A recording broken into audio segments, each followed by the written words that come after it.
Hey, Steve. Closing out games has sometimes been a trouble spot this season. What do you think about your team's smarts and intensity at the finish to get this win? Well, we competed like crazy. Obviously, Jordan Clarkson got going, and we couldn't stop him. He made some incredible shots, and obviously, you know, put a big scare into us. But I love the way we competed. Uh, we let them out of the bag a little bit in the fourth with Clarkson getting going. All the fouling early in the quarter hurt us. But as I said, our guys stayed with it. Steph hit a huge three on a night where he really didn't have the three-point shot going, but shows you his confidence level and just how clutch he is. So hell of a win against the team with the best record in the league. Is this a sign of progress or maturity? Well, I think the last few weeks have all been a case of maturity and a team coming together and really finding roles and so we've been in a nice little groove here the last few weeks, and this is one of our best wins given the quality of the competition. Steve, Jordan Poole seems to really thrive playing against Utah. What do you see that they do on him that allows him to get going as he does against this team? I don't know, Kendra. I just think that Jordan's got a lot of ability, and tonight he was able to showcase that ability. Made some big shots. Really gave us the spark off the bench that is really what his role is. He's a good shooter, good playmaker, and when he's playing with Steph, he's going to have a lot of space out there because they're paying so much attention to Steph. And I thought he took advantage of that tonight. Coach, marking his clutch points. Two questions: Do Jordan Clarkson have more of a green light than Steph? And when a player has a green light like that, how difficult is it to guard?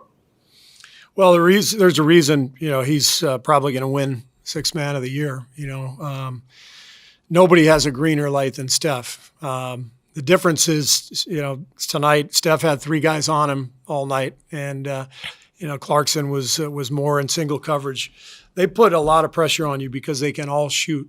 That's what makes Utah who they are. I think they lead the league in three-pointers made and attempted, and because they've got Gobert rolling down the lane, it makes it very difficult to send a lot of bodies at one person. You got to stay home with a lot of shooters. So Clarkson took advantage of that. He was tremendous, made some big time shots, and almost carried them to the win. But we were able to hold them off.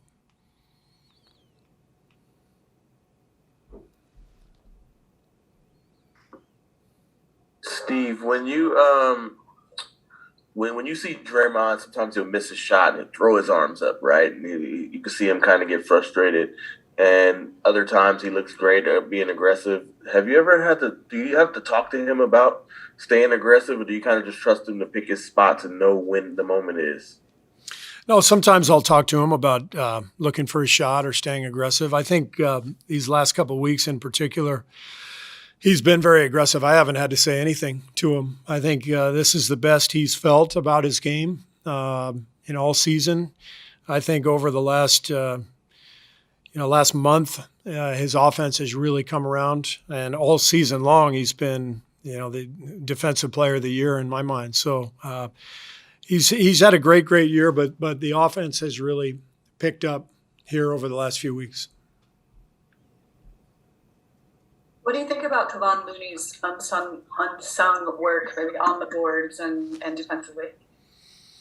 That should be Kevon's nickname is Unsung. He's always been unsung. At some point, we have to sing for him, I guess. He's been doing this for years. He's unappreciated because he doesn't do anything flashy. He doesn't score a lot, but he's been a mainstay for us defensively and as a screen setter, and just his awareness, his basketball awareness. He's always in the right spot. And this is probably the best stretch of rebounding games he's had in his career. He's really putting up big numbers on that end. See, do you have time to enjoy this at all? Yes, I'm going to go have a beer right now, honey. And when do you start thinking about tomorrow? Maybe on my second beer. What do you think about the Suns? Phoenix has had a phenomenal year. I'm really happy for them. Just knowing a lot of people who are in that organization, having worked there. It's been a long haul, but they've really built something special, and they've done it, from the ground up through the draft, and then of course making the trade for Chris really kind of put them over the top, and so they've got a great team. They've beaten us pretty badly twice, so hopefully we can show a little better tomorrow. Steve, what is it? Go ahead, Nick. I got it. Obviously, Steph is Steph, and he's been rolling for a long time. But how important is it to have games like this where you get 4 to 5 starters in double figures, and Jordan shooting the way he is, that Steph doesn't have to carry everything all the time for the group offensively? Yeah, it's huge when we can get a number of players scoring, because Steph draws so much attention. Guys are going to be open, and I thought everyone was really aggressive tonight. Bays was really looking for a shot. Jordan off the bench, as you mentioned. Draymond as well. So it's what we need. We can't expect Steph to carry us every night offensively. Steve, you talked about how good Draymond has been down the stretch of the season. What is it about stakes in the season or postseason that really gets him going? How have you seen that throughout your time with him? Well, he's the ultimate competitor. He's the ultimate winner, and he thrives on competition. Draymond does not fare well in meaningless games. That's why last year was a struggle for him, and he would tell you that. He would admit it. The games didn't mean much, given all of our injuries and where we were.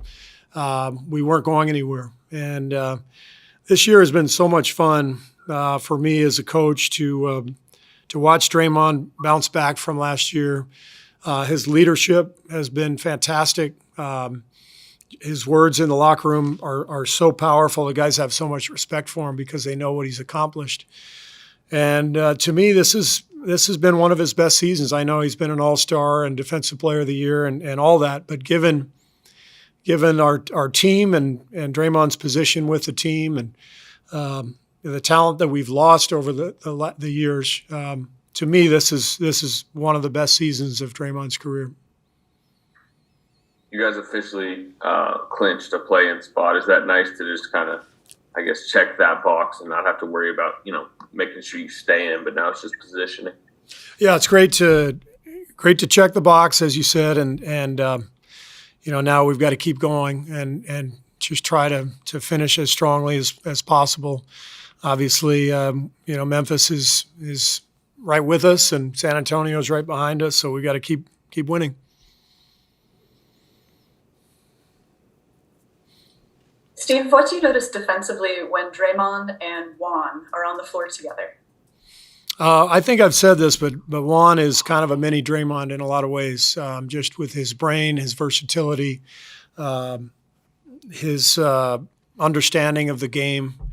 The two of them work really well together. They take away angles, they force bad passes. They both rebound. They both hit bodies on the glass, so you're not getting a lot of people sneaking in for offensive boards.